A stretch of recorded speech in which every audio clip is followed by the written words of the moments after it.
The phone call came in at 3:14 a.m. A man's voice, trembling and flat all at once, said he had just killed someone. But when dispatch asked for a location or name, he hung up. No trace. 30 minutes later, officers burst into a dim apartment. No body, no blood, but a letter lay on the hardwood floor. It was soaked in something dark, the edges curled like they'd been burned. The words, "I had to do it before it happened." The room was still. Too still. Long. A clock ticked on the wall, offbeat. Sirens echoed in the distance. Outside, the city was just beginning to stir. Inside, it felt like time had collapsed. Detective Marlowe muttered, "What kind of man confesses to a murder he hasn't committed yet?" Then his eyes fell on the name signed at the bottom of the letter. Sarah Hale. She was the last person to see Jake alive. But she couldn't even remember that night. Sarah sat in the police station, her hands shaking as they wrapped around a lukewarm paper coffee cup. She didn't know why she was here. Or at least, she told herself she didn't. Her eyes were red, her jaw clenched. Across from her, a young detective flipped through a file that made her skin crawl. It was Jake's. Jake Mercer. Missing for 48 hours. Her voice cracked as she said she hadn't seen him in days. That wasn't true. She had. But the night was a blur, fractured into images that made no sense. Fire. Waldol. Wahan. Screaming. Water. Datong. A red light. A voice whispering her name. "I didn't ask for this," Sarah said, her voice distant. "I was just a bystander. But now, they think I'm hiding something." The detective leaned in, his tone low and deliberate. "Are you?" She blinked. She didn't answer. The last time Sarah saw Jake, it was raining. Heavy. And relentless. They met outside her apartment. He looked pale, wet, shaking, like he was already gone. He'd shoved something into her hands and told her not to open it, unless something happened to him. She couldn't remember if she did. In her mind, the moment was wrapped in fog. She remembered headlights cutting through rain. A door slamming. Jake's breath steaming in the cold. Then he vanished into the storm. She hadn't seen him since. But now she wondered, was he trying to warn her or implicate her? Sarah reached into her coat and pulled out a small envelope she didn't remember keeping. Her fingers trembled. The seal was broken. Detectives began cross-referencing the 911 voice with old files. A low-frequency match pinged within minutes. Jake Mercer.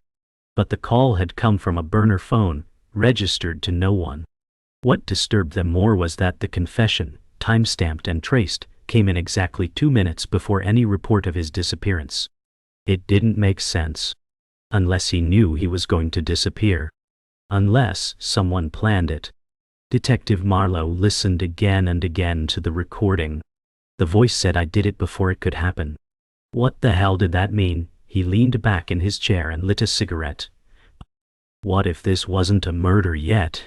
he muttered. "What if it's a warning?" Sarah sat on her bed in the dark, envelope torn open beside her. Inside was a single photo. Jake standing in front of a mirror, his face scratched out with red ink. On the back, "If you find this, it's too late." Her hands shook as she stared at her reflection in the window. The room felt colder. A creak in the hallway made her flinch. She grabbed the envelope and stuffed it under her pillow. Somewhere buried in the fragments of that night was the truth. She had to remember.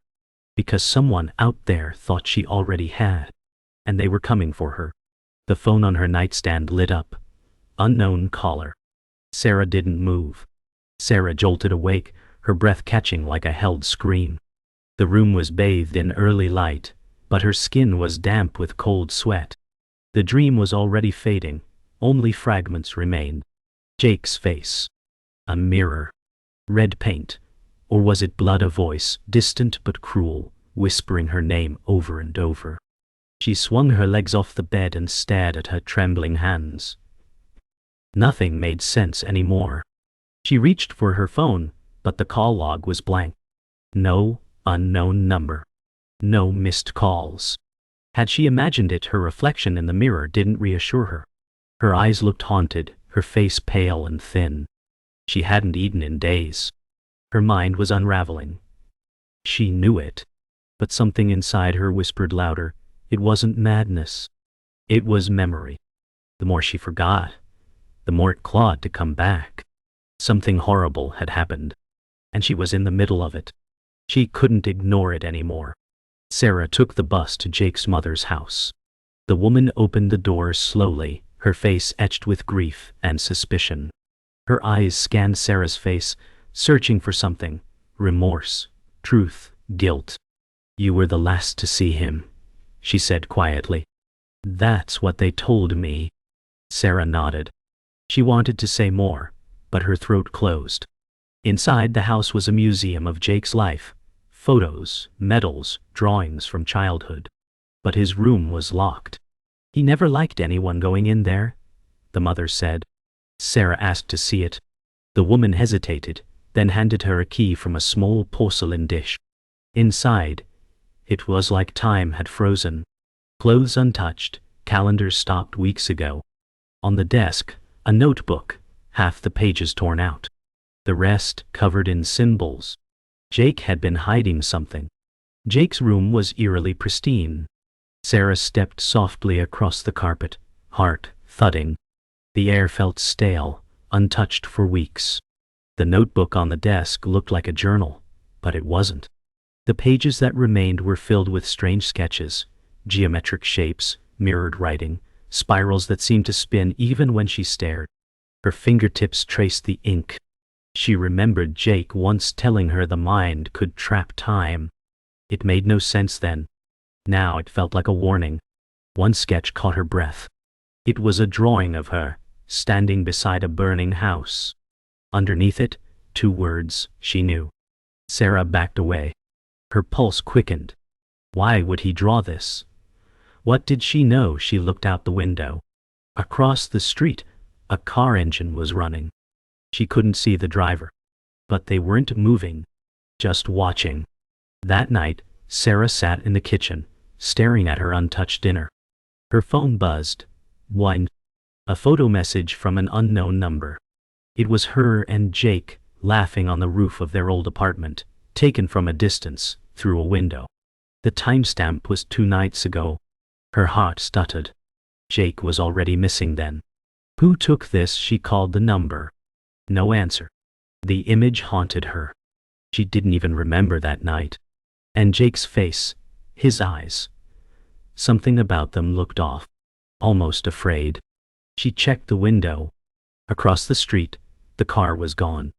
But on her front step, something rested against the door. She opened it to find a small black box. Inside was a USB drive. No note. Just that. She hesitated, then plugged it into her laptop. The screen flickered. A video started. Static first. Then a voice, hers, whispering Jake's name. The video was short. A blurry handheld recording of Sarah standing in a hallway, her back to the camera, muttering Jake's name under her breath. The hallway was unfamiliar. It wasn't her home. She didn't remember it. Her voice sounded strange, like sleep-talking. Then she turned. Her eyes in the video were blank.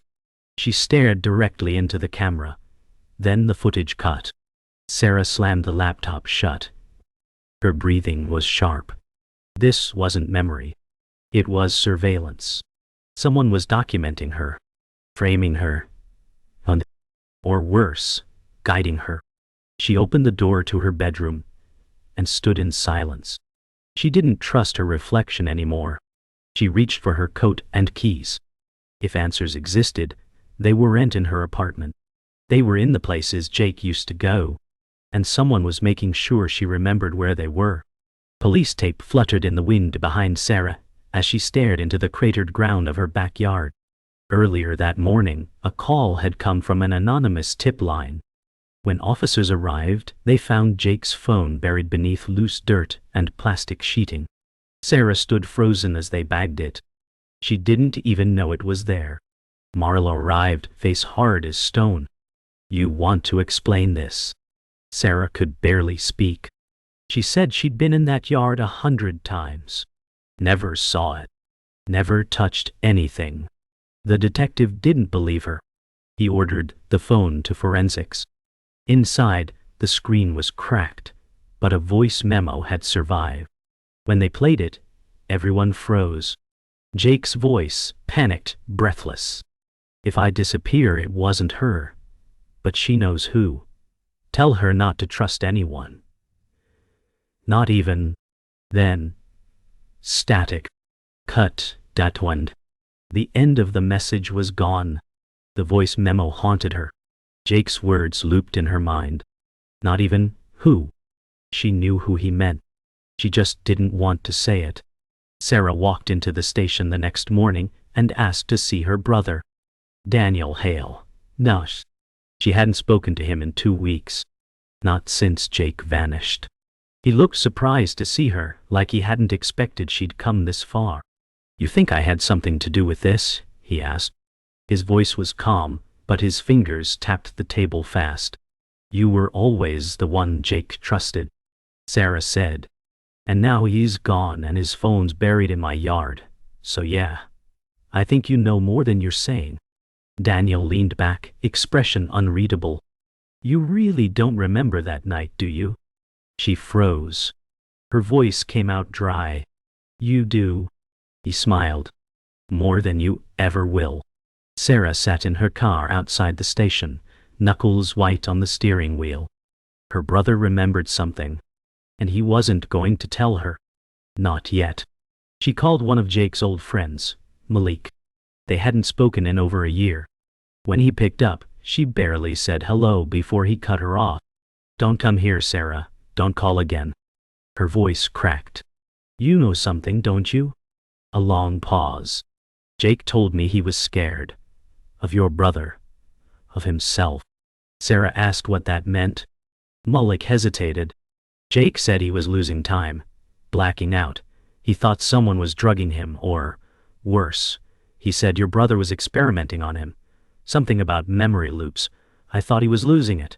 Now I'm not sure. The call ended. Sarah sat there, heart pounding. What did Daniel do to Jake? That night, Sarah returned home and tore her place apart. Closets, drawers under furniture, she searched like a woman possessed. She had to find anything that connected her to that night. And then, behind the bookcase she did. A folder taped to the wall. Inside, photographs, dozens of them, taken from different angles, different days. All of her. Some sleeping. Some in mirrors. Some with Jake. She dropped the folder. Her breath caught. Then, she found the last photo. It was of her and Daniel, arguing in the hallway. Her mouth open mid-scream. Jake in the background. Well. Watching. The timestamp was the night of his disappearance. Sarah stared at the photo, hand over her mouth. She didn't remember this. But someone had been there. Someone documenting her every move. She looked at the back of the photo. A single word was written. Remember. Later that night, as rain lashed the windows, Sarah sat on the couch, the photographs scattered around her like shattered memories. Every piece pointed to one thing. She'd been watched for months. Her brother was involved. Jake had known. And she had been forgetting. On purpose or by force, she didn't know. But she couldn't trust anyone anymore. She picked up the photo of her and Jake again. His expression in it was unreadable, eyes focused on her, almost pleading. A car engine roared outside. Sarah ran to the window. The same black sedan from earlier idled near the curb.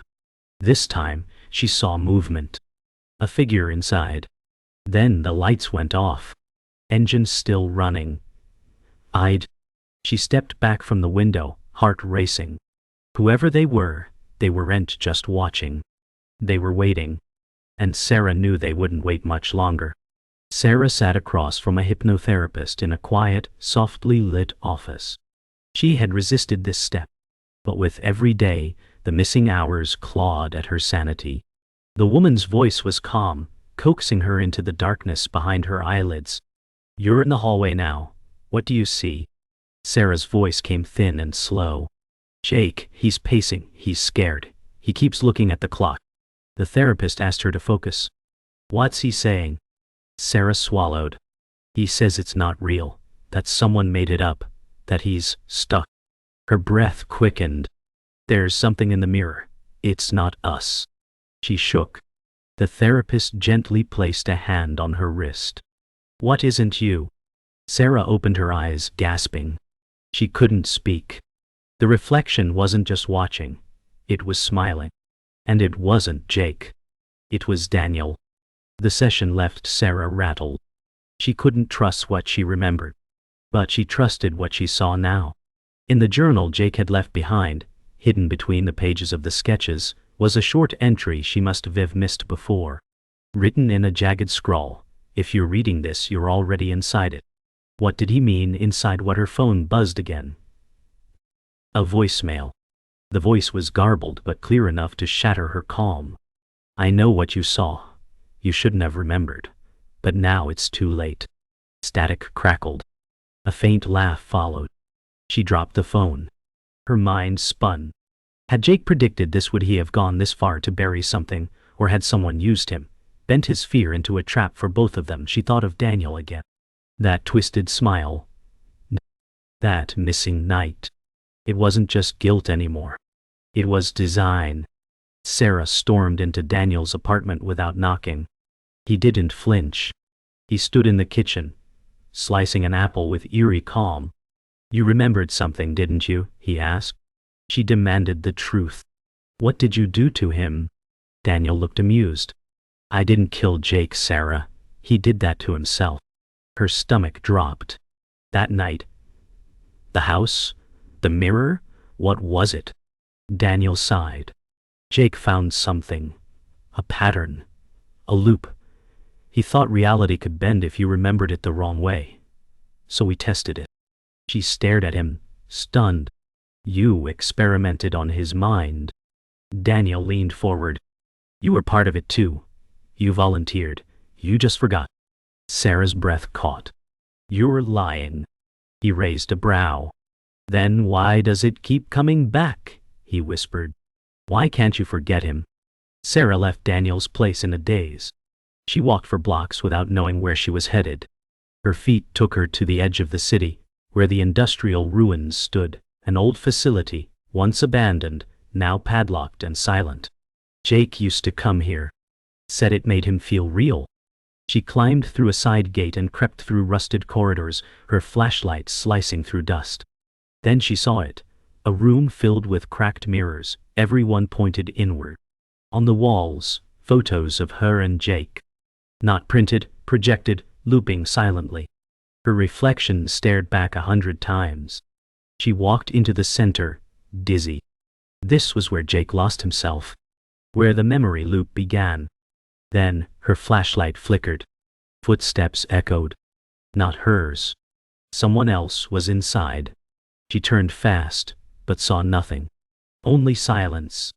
The air felt electric, like the room was holding its breath. She backed toward the entrance, but the looped images behind her shifted. Now, it was Daniel, in every one, watching. In one, he was behind her. In another, reaching. Sarah spun, but the hallway was empty. Then the projectors cut out. Darkness swallowed her. She stumbled, dropped the flashlight. A screen blinked on. Jake's voice echoed from it. "If you're seeing this," you remembered, "that means I didn't make it. You're not crazy. It's real. He used me to test the threshold. I didn't want you to find this, but you had to." The screen went black. Sarah stood still. Her brother had built a loop, memory, guilt, time, just to see how far it would bend before it broke. She wasn't outside it. She was inside the experiment. Sarah burst into Daniel's apartment, eyes wide, breathing ragged. "You built it. The loop, the projection room. You used him." Daniel didn't look surprised. He sat calmly in a leather chair, the same twisted calm that haunted Jake's video. "He volunteered," Daniel said. He wanted to see if memory could predict reality. But he didn't handle it well. You saw the cracks. Sarah shook her head. You're twisting everything. Jake was unraveling because of you. Daniel stood now. No, because of himself. The more he remembered, the more unstable he became. You were his anchor, Sarah, but even you weren't enough. Sarah's voice cracked. Where is he? Daniel stared at her. Gone, or stuck, depends on what you believe. Then softly, but if he is still here, he's watching you, just like before. She stepped back. Daniel wasn't just a manipulator. He was dangerous. Sarah grabbed a fire poker from beside Daniel's fireplace. You're not controlling this anymore. He smirked. Still trying to fix what you helped break? She lunged forward, swinging. He dodged, barely. The poker slammed into the wall. Daniel cursed and stumbled back, grabbing a chair. You really don't remember what you did to him, do you? He growled. Sarah froze. What are you talking at? That night, he hissed. You helped him cross the line. You pushed him to remember. Then you left him there. Her hands trembled. You're lying, am I? Daniel said. Check the footage you hid from yourself. The drive. The one in the journal. Her heart dropped. She'd missed something. He shoved her, ran for the door. She chased him into the rain, fire poker still in hand. This time she wasn't running from the truth. She was hunting it. Rain fell in thick sheets as Sarah chased Daniel through alleyways behind the city's old industrial blocks. Her coat flapped behind her, the fire poker slick in her grip. Daniel darted between dumpsters, scaling fences like he'd rehearsed this escape 100 times. Her legs burned. Her mind raced faster. He knew something final, something she wasn't meant to uncover. A broken memory returned in flashes with every footstep. Jake screaming, red light flooding the room, Daniel holding something over her face. She slipped, caught herself, ran harder. Daniel turned a corner and vanished. She rounded it a second later, and froze. The alley was empty. Only a door stood ajar, a faint light glowing inside. She stepped in slowly. Inside, the walls were mirrored. Again. This time, her own reflection was smiling. But she wasn't. Inside the mirror room, Sarah moved slowly. The lights buzzed above her, flickering unpredictably. Her reflections surrounded her, some matching her movements, others lagging a second behind. She walked deeper, toward a central console covered in cables and dust. A single laptop blinked. She reached for it. Video files. One labeled Final. She hit play. Jake appeared on screen, bruised and hollow-eyed. This is my fault. I asked for this. I didn't know the price. The screen shook as he moved closer. They're using memory to manipulate time, or maybe reality. I don't know anymore. I'm trapped in a moment that keeps happening, over and over. He started crying. Sarah, if you're seeing this, remember me. Not the way I ended, but the way I loved you. Static broke the feed. Behind her, a reflection moved when she didn't. Sarah spun around just in time to see Daniel lunging from the dark. They crashed into the console, sparks flying. The room plunged into strobing chaos, lights pulsing, reflections flickering with each impact. Daniel wrestled for the fire poker. Sarah fought back, raw and desperate. You used him, she screamed. You used me. He grunted. You were part of it. You helped design the loop? Her fist connected with his jaw. He reeled back, smashing into a mirror. Glass rained down. Sarah grabbed the drive from the laptop and ran. Alarms howled. The system was failing. Mirrors cracked one by one, and as she reached the exit, she saw one last reflection. Jake, standing still in the fractured glass, eyes calm, almost relieved. Then it shattered. She stumbled out into the night, rain on her skin, heart pounding, truth finally in her hands. Sarah stumbled into the street, rain soaking her to the bone, the USB drive clenched tight in her fist. Behind her, the warehouse alarms screamed as systems shorted out. Red lights pulsed through broken windows. Police sirens finally wailed in the distance. She dropped to her knees on the sidewalk, heart pounding. A black and white cruiser skidded to a stop beside her. Officers rushed out, shouting commands, weapons drawn. She raised her hands. "He's inside," she yelled. "He tried to kill me. He's the one you're looking for." Marlowe appeared behind the officers, trenchcoat flaring in the wind. He looked down at her, eyes hard. "You better be ready to explain all of this." Sarah nodded. "I have proof." She held up the drive like it was burning her fingers. "Everything's on here." Marlowe took it. "We'll see," he said. "We'll see if the story matches the scars." Daniel was in cuffs by the time they pulled him from the wreckage. Blood trickled down his temple, but he smiled like he'd won. "You don't even know what you've done," he muttered. "It doesn't stop here." Sarah watched from the cruiser, face pale, arms wrapped around herself. Marlowe slid into the back seat beside her. "He says you were part of this, that you helped him design it." Sarah didn't look away from Daniel. "Maybe I did, but I didn't know what we were building." Marlowe studied her. "What was it?" Sarah's voice came low, almost inaudible. "A reality loop. A psychological experiment. Memory as a weapon." Marlowe raised an eyebrow. "And Jake?" She swallowed. "He's gone, but he tried to warn us. All of us." Marlowe turned toward Daniel's cruiser. "Well, sweetheart, if that drive tells the truth, he just might have." News broke fast. "Suspect in memory distortion case arrested," the headlines read. But they got the story wrong. They always did. They painted Sarah as the haunted accomplice, the lost woman dragged into her brother's madness. None of them saw what really happened. None of them understood what the mirror room meant, or what Jake had tried to do. Her name trended. Her past got ripped apart online. Everyone wanted answers. But Sarah gave none. She watched her own interviews like a stranger. Empty eyes. Blank tone. The guilt was gone, but so was everything else. Something inside her had broken for good. She couldn't remember what normal felt like. The truth didn't set her free. It turned her into a myth. A warning. She walked through crowds, invisible again. Her face forgotten. But the memory lived on in every camera, every lens. Weeks passed. One morning, Sarah visited Jake's grave. The cemetery was quiet, sky overcast. She knelt by the headstone, unsure what to say. There was no closure here. Just silence. But something felt wrong. The dirt was disturbed. Fresh. Her heart skipped. She looked around. No one nearby. On the stone, a single object had been placed. An old photograph.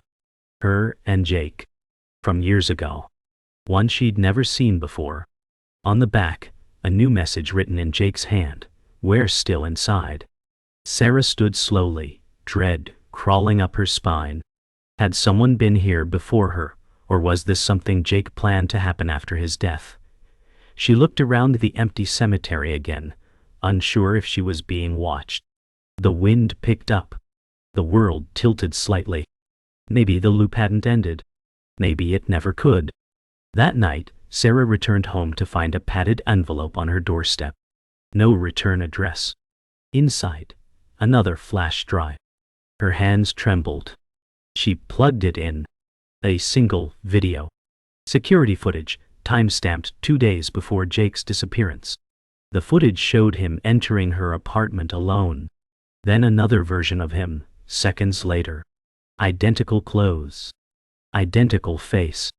One walked through the door. The other stood at the mirror. Neither looked at each other. The footage looped endlessly.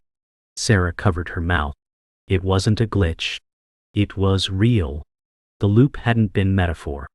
It was literal. She sat back slowly. The apartment around her didn't feel like her own. The angles, the walls, even the light, slightly wrong. And on the screen, Jake turned, as if he saw her, as if he knew she was watching. Then he smiled, and the video ended. Sarah sat at her desk, the letter spread before her. It had arrived without warning, postmarked 3 weeks before Jake's disappearance. The handwriting was unmistakably his. Her name at the top. "You won't believe me," it began. "But I had to confess before it happened, because by the time it does, I might not know who I am." The words grew erratic, fragmented. "You'll see 2 versions of me. One will try to run, one will try to warn you. Only one is real." Sarah's throat tightened. This wasn't a suicide note. It was a map. A code. At the bottom of the page, "Watch the mirror. That's where the truth leaks through." Her fingers curled around the edge of the paper. Something inside her stirred. Not fear. Certainty. He'd seen it all coming. And he'd left her the last piece. The final breadcrumb in a trail leading out of time. She walked into the precinct, with the letter sealed in a clear evidence bag. Marlowe met her in the hallway. She held it up without speaking. He took it, read it slowly, face unreadable. "What do you think this means?" he asked. "That he knew more than we ever will," Sarah said. "Or that none of this was supposed to happen yet." Marlowe looked at her, brow furrowed. "Sarah, the department's closing the case. They think your brother's delusional, that Jake's dead, no charges." She didn't blink. "Then they're wrong." Marlowe stared at her for a long beat. Then, almost quietly, he asked, "What do you want from me?" Sarah's answer came fast. "I want you to look at that drive again, frame by frame, every reflection, every glitch. I think there's something we missed." Marlowe nodded, but Sarah knew this wasn't for them anymore. It was for her. A local reporter contacted her the next day. She said she'd been following the case from the start. Said her brother had died in the same facility Jake vanished from. It was supposed to be a therapy trial. Memory correction, she whispered. But none of them came back the same. Sarah met her at a quiet cafe. The reporter showed her a file, images, emails, timestamps, all tied to Daniel, to Jake, to Sarah. They documented everything, even your first visit to the mirror room. Sarah's head spun. "I don't remember that. Exactly," the woman replied. "That's the point." Sarah flipped through the pages. One showed her and Jake inside the loop chamber, 6 months before it was supposedly built. Her hands shook. "This isn't real," she whispered. The reporter leaned in. "No, it is. But you were never supposed to see it." She walked home through quiet streets, mind racing. Her reality bent at the seams. Jake's warnings. The mirrored memories. The loops. None of it should have been real, and yet every piece had led her here. At the end of her block, she stopped. A figure stood under a street lamp, just standing, still, watching. Her heart stopped. He looked like Jake. Same coat, same posture. But something was off.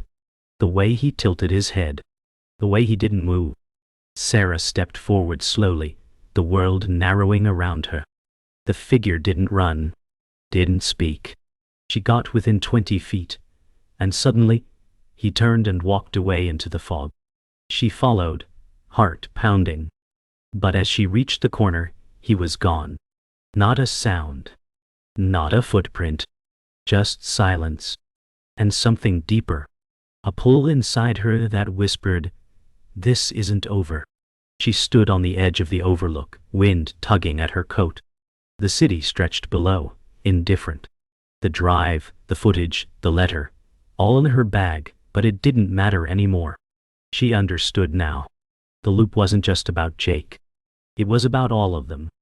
The ones who remembered too much. The ones who saw things others didn't. The ones they called unstable, dangerous, paranoid. Maybe remembering was the danger. Maybe the mind had limits for a reason. Her phone buzzed in her pocket. No caller ID. She didn't answer, just stared out over the dark horizon. Jake had tried to stop it. Daniel had tried to master it. She was the last one standing in between. The wind rose. She stepped closer to the edge, eyes wide. The hardest part of surviving wasn't the pain. It was living with the truth.